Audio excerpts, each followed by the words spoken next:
Have you ever replayed a conversation in your mind, wishing you had one clear answer, one explanation, one final message, even when you know it won't change anything? Today, let's talk about why we crave closure so much and why our mind refuses to let go without it. What is closure? Closure isn't really about the other person. It's about certainty. Our brain hates open loops, situations that feel unfinished or unexplained. When something ends suddenly, a breakup, a friendship fading, someone going silent, our brain sees it as a problem it needs to solve. And until it gets an answer, it keeps circling around it. The brain's need for predictability. Humans survive on patterns.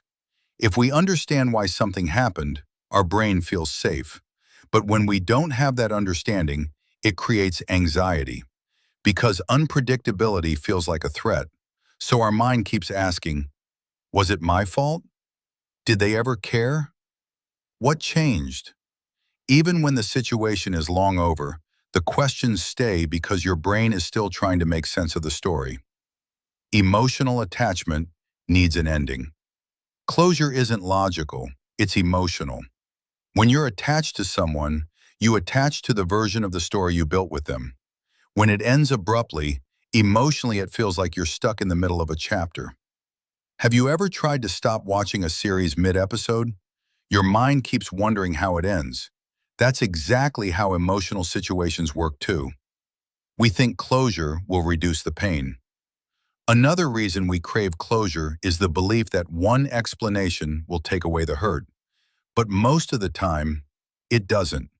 Because closure from another person doesn't remove the pain, it just gives your brain a temporary answer.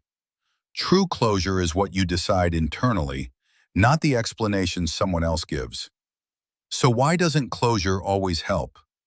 Because the real problem isn't the lack of answers. It's the loss, the confusion, the sudden shift in our reality.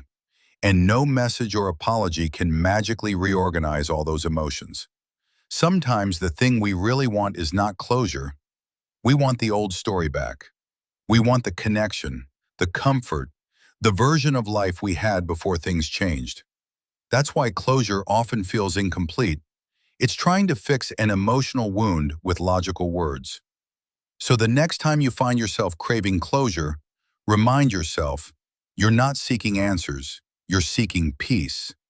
And peace is something you create, not something someone else gives. If this helped you understand yourself a little better, don't forget to like the video, subscribe, and share it with someone who needs clarity today.